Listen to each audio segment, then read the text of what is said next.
Breaking news, Viking Nation. The first revelation is about to detonate inside US Bank Stadium, and it involves a forgotten undrafted rookie who just announced himself as the next big thing in purple and gold.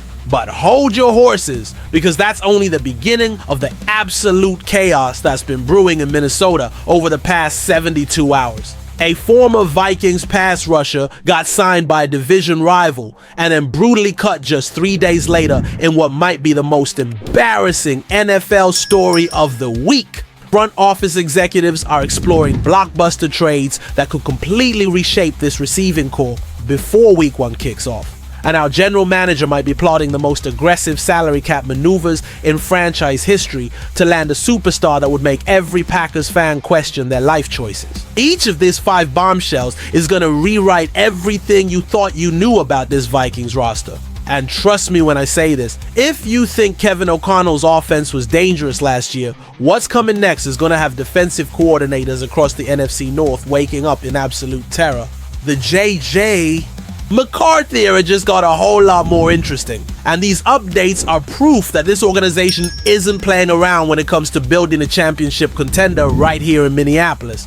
Are you ready for the storm that's about to hit the Twin Cities? Because this first story involves an undrafted tight end who just made the kind of statement that has coaches and fans buzzing about hidden gems on this roster. But before we dive into this madness, Viking Nation, if you bleed purple and gold more than those pathetic Packers fans bleed cheese, smash that like button right now and show the entire NFL world that Vikings fans are the most passionate in the NFC North.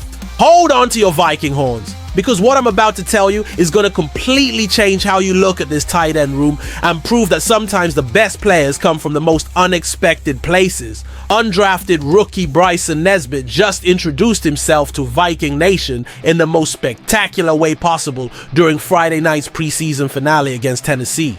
This kid, who most fans probably didn't even know existed until this weekend, put together a performance that had everyone inside Nissan Stadium wondering if they just witnessed the emergence of Minnesota's next offensive weapon. Nesbit hauled in 2 catches for 45 yards and was responsible for the team's only touchdown against the Titans, catching a perfect pass from Max Brosma, turning up the field like a seasoned veteran, and marching straight into the end zone like he'd been doing it his entire professional career.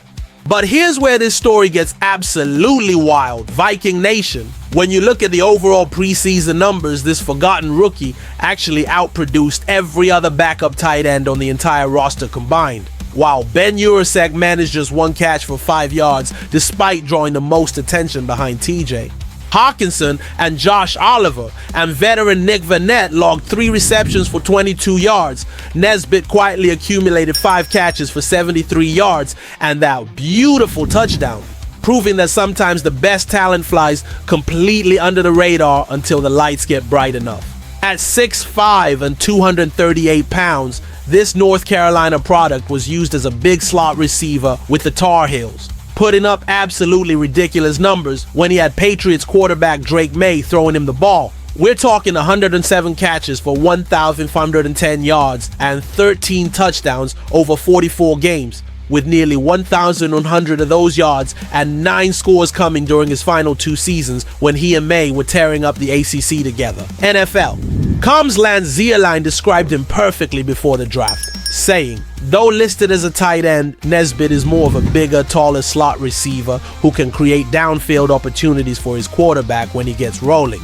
The Vikings currently have an opening at tight end after Johnny Mundt followed backup quarterback Nick Mullins to Jacksonville in free agency. And while they drafted Gavin Bartholomew in the 6th round, a back injury has kept him sidelined for months, creating the exact opportunity that Nesbit just seized with both hands. Kevin O'Connell and his coaching staff love versatile players who can create mismatches, and Nesbit represents exactly the kind of athletic tight end who can line up anywhere on the field and cause problems for defensive coordinators who don't know whether to cover him with a linebacker or a safety. This isn't just about a good preseason performance. This is about a player who has the skill set and the production history to potentially become a legitimate weapon in an offense that's already loaded with talent at every other position. What do you think, Viking Nation? Could this undrafted rookie tight end be the next hidden gem that Kevin O'Connell turns into a star? Drop your thoughts in the comments, because I want to hear every Vikings fan weigh in on whether Bryson Nesbit just earned himself a roster spot. And just when you thought that rookie story was wild, here comes the next bombshell that proves just how brutal and unforgiving this league can be when opportunity meets reality. Former Vikings pass rusher Kenny Willick just experienced what might be the most embarrassing 72 hours in recent NFL history, getting signed by the Pittsburgh Steelers on Tuesday and then brutally released on Friday in a move that shows just how quickly dreams can turn into nightmares in this business. Willick, who spent time with Minnesota and knows exactly what it's like to fight for a roster spot, thought he caught a break when Pittsburgh came calling earlier this week, offering him a chance to prove himself with an AFC North contender that's always looking for pass rush depth behind TJ Watt and Alex Highsmith. The 28-year-old edge rusher, who was originally drafted by the Lions in the 7th round back in 2020 with the 225th overall pick, has been grinding for years trying to find his place in this league. And at 6'3" and 264 pounds with the kind of motor that never stops running, he seemed like exactly the type of player who could stick around on a practice squad if nothing else. But here's where this story gets absolutely brutal. Viking Nation. Pittsburgh played their final preseason game on Thursday night against the Jets, giving Willick exactly one opportunity to show what he could do on an NFL field. And while he managed to get on the field for 15 snaps and even created some pressure with 2 quarterback hurries, it apparently wasn't enough to convince the coaching staff that he deserved to stick around. Pro Football Focus gave him a respectable 67. 7th grade for his performance, which included those 2 pressures that showed he could still generate some pass rush, but he also missed 3 tackles that probably sealed his fate before the final whistle even blew on that preseason finale. Aaron Wilson broke the news that the Steelers released Willick along with a whole bunch of other players, including former Vikings Doug Nestor and Jake McQuaid, proving that NFL roster cuts are absolutely ruthless and don't care about your previous connections or how hard you've been working to get back in the league. The reality is that Willick probably knew this was a long shot from the beginning. Guys in this situation are basically auditioning for practice squad spots or trying to make enough of an impression that some other team might give them a call down the road. But getting signed on Tuesday and cut on Friday has to hurt, especially when you only get 15 snaps to prove that you belong among the best football players in the world. This is exactly why guys like Willick keep grinding and keep fighting, because you never know when that one opportunity is going to turn into something bigger, and unfortunately for him, this opportunity turned into nothing more than a few days of hope, followed by the crushing reality that his NFL dreams are still on hold. How brutal is it that Kenny Willick has got exactly 3 days to prove himself in Pittsburgh? Viking Nation, let me know in the comments if you've ever seen a quicker turnaround from signing to release. But hold on, as shocking as that Kenny Willick situation was, the next update cuts even deeper into what the Vikings are planning for this season. And it involves exploring blockbuster trades that could completely transform this receiving core before J.J. McCarthy takes his first NFL snap. With Jordan Addison suspended for the first 3 games and Justin Jefferson still recovering from that hamstring injury that kept him limited throughout training camp, Kevin O'Connell and the coaching staff are actively exploring the trade market for veteran wide receivers who can step in immediately and provide the kind of reliable production that championship contenders absolutely need. The desperation is real, Viking Nation, because when your starting quarterback is making his first NFL start and your 2 best receivers are either suspended or dealing with injuries, you can't afford to go into week 1 with question marks at the most important skill positions on offense. NFL insiders are reporting that Minnesota has been calling teams across the league looking for receiver help. And there are 5 specific names that should have every Vikings fan paying close attention to potential deals that could happen before Tuesday's roster deadline. The Philadelphia Eagles have 2 young receivers who could be available in Terrace Marshall Jr. and Johnny Wilson, both players who are buried on Philly's depth chart behind AJ Brown, Devonta Smith, and Jahan Dotson making them expendable for a team that's always looking to accumulate more draft capital. Wilson is a physical monster at 6'6" and 230 pounds who came out of Florida State with the kind of size that creates red zone mismatches. Exactly the type of player who could take advantage of single coverage when defenses are focused on stopping Jefferson and the running game. Marshall has been trying to find his footing in the NCAA after exploding as one of the top prospects on LSU's national championship team back in 2019. And reuniting him with Jefferson in a functional offense might be exactly what he needs to finally unlock that potential that made him such a highly regarded draft pick. Howie Roseman loves making deals this time of year, especially when he can turn young players who aren't contributing into future draft picks that give him more ammunition for bigger moves down the road. The Vikings would be smart to take a flyer on either one of these guys because both Wilson and Marshall have the physical tools to succeed at the NFL level. They just need the right opportunity and the right system to show what they can really do. This is exactly the kind of depth move that separates good teams from great teams, because when injuries and suspensions hit during the season, you need players who are ready to step up and contribute immediately rather than hoping some undrafted rookie or practice squad guy can fill the void. Are you excited about the possibility of adding some Eagles receivers to this Vikings offense? Let me know in the comments which player you'd rather see in purple and gold. Stay with me, because what comes next will flip the script in ways nobody predicted. And it involves the most ambitious trade scenario that could transform Minnesota from NFC North contenders into legitimate Super Bowl favorites overnight. Sports analyst Steve Silverman just dropped an absolute bombshell when he suggested that the Vikings should make an aggressive play for Terry McLaurin from the Washington Commanders. And this isn't just wishful thinking from some random analyst. This is a strategic move that makes perfect sense when you consider McLaurin's contract situation and Minnesota's desperate need for proven veteran leadership at wide receiver. McLaurin is currently holding out from Washington's training camp because he's completely unsatisfied with his current salary situation, earning $19.65 million this season, which ranks him just 16th among wide receivers despite being easily one of the top 5 talents at the position in the entire NFL.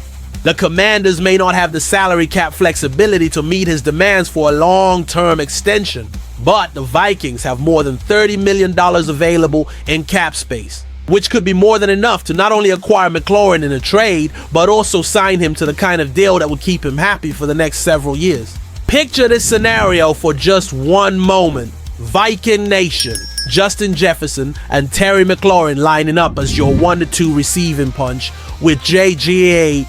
McCarthy throwing to two of the most elite route runners in the game, creating the kind of matchup nightmares that would have defensive coordinators across the NFC waking up in absolute terror every single night. McLaurin caught 82 passes for 1,096 yards and 13 touchdowns last season, despite having some of the most inconsistent quarterback play in the league, which means putting him in Kevin O'Connell's system with a talented young quarterback like McCarthy could unlock production levels that would break every offensive record in franchise history. The trade would likely require Minnesota to part ways with Jordan Addison, which might seem problematic since he and McCarthy developed some chemistry during their limited time together. But the upgrade from Addison to McLaurin would be so massive and immediate that it could completely change the trajectory of this entire franchise for years to come. Washington losing McLaurin would be absolutely devastating for their organization, which is exactly why they demand significant compensation in return. But if Kwesi Adofo-Mensah could somehow pull off this trade, he'd immediately become one of the most respected general managers in the NFL, while giving Vikings fans a receiving duo that would be talked about and feared for decades. This is the kind of bold, aggressive move that separates championship caliber executives from everyone else in the league.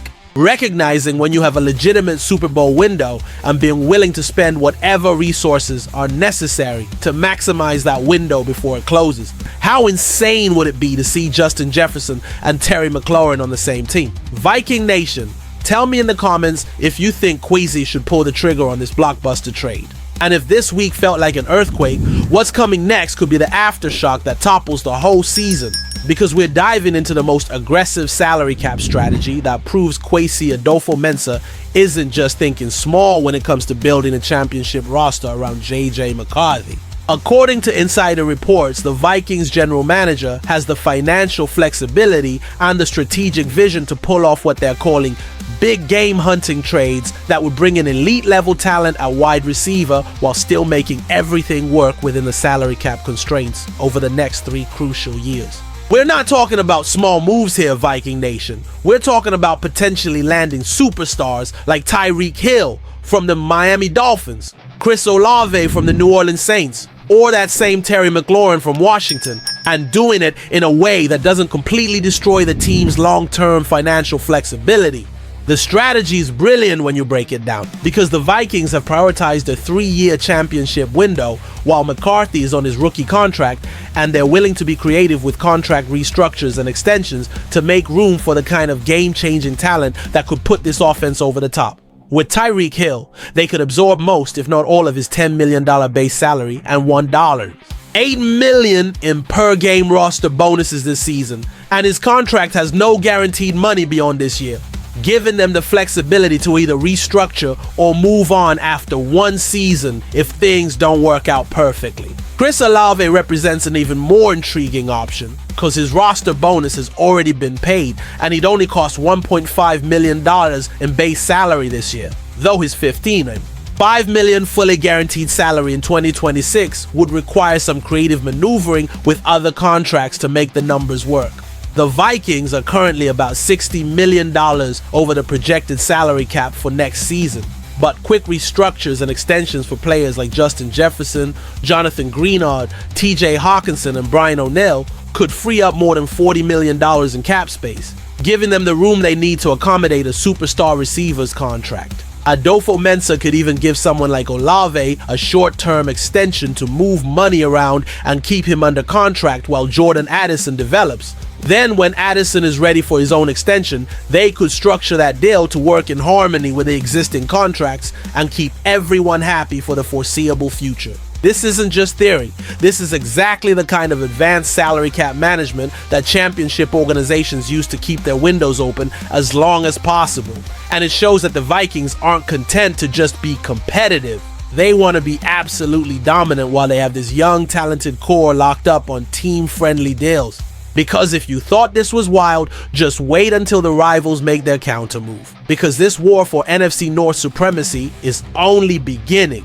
And every move the Vikings make between now and week 1 could be the difference between another disappointing season and the championship parade that Viking Nation has been dreaming about since 1976.